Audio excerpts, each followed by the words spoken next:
एक बाऊ 40 साल तो बाद वतन वापस आया ते टांगे वाले अड्डे ते आके टांगे नूं कहंदा एक सीट रखी मेरी चाचा मैं भी पिंड जाना है। सीट रखी मेरी चाचा मैं भी पिंड जाना है। किहड़े वेले दस चाचा किन्ने बजे जाना है। ते बाऊ नूं कहंदा कि गल किहड़े पिंड दी तू बाऊ पिया करना है।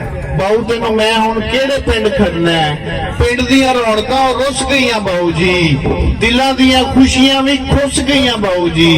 शामों पीछे घरों बाहर कोई नहीं जे दिसदा, हुण सक्का वीर नहीं जे वीर उत्ते दिसदा। लस्सी लैण जांदे सां ते मक्खण नाल दिंदे सन, बोलदे सन हस के ते प्यार नाल बिंदे सन। बाऊ हुण चिड्डी भी नहीं कामा अगे पांदे हो, शामों पीछे खुली थावें मंजे भी नहीं डांदे हो। पिंड साडे बाऊ हुण मेला भी नहीं लगदा, जंज आउणी होवे कोई केला भी नहीं लगदा। जंज भाण लई उत्ते शादी हाल बन गया, सोड़े सोड़े अंदर उत्ते नाल नाल बन गया। ते चौधरी ने पिंड विचों बोड़ वड्ड छड़ी। चौधरी ने पिंड विचों बोड़ वड्ड छड़ी है, कई यारा बेलियां दी लोड़ वड्ड छड़ी है। याद जियो कन्या ते चीड़ लांदे हुंदे सां, याद जो गन्निया ते चीड़ लांदे हुंदे सा, रोह वाली खीर सारे कट्ठे खांदे हुंदे सा। गन्निया दे चवा पासे तार ला देंदे जे, जान किसे गभरू दी हर साल लेंदे जे।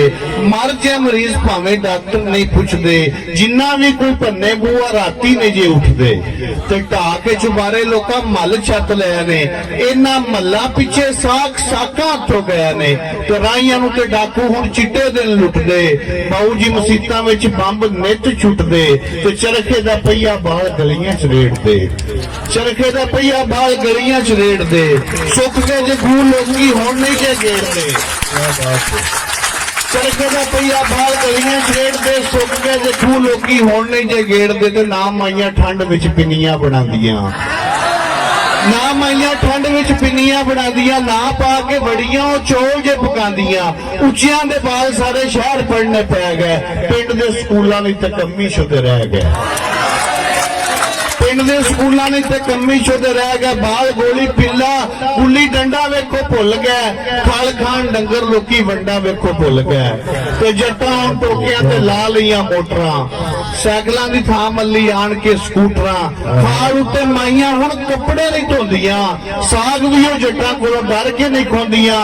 हुण दस बाऊ मैनूं किहड़े पिंड जाना है, हुण दस बाऊ मैनूं किहड़े पिंड जाना है, किहड़ी गल्लों अखियां च समा गवाना है। बहुत मेहरबानी।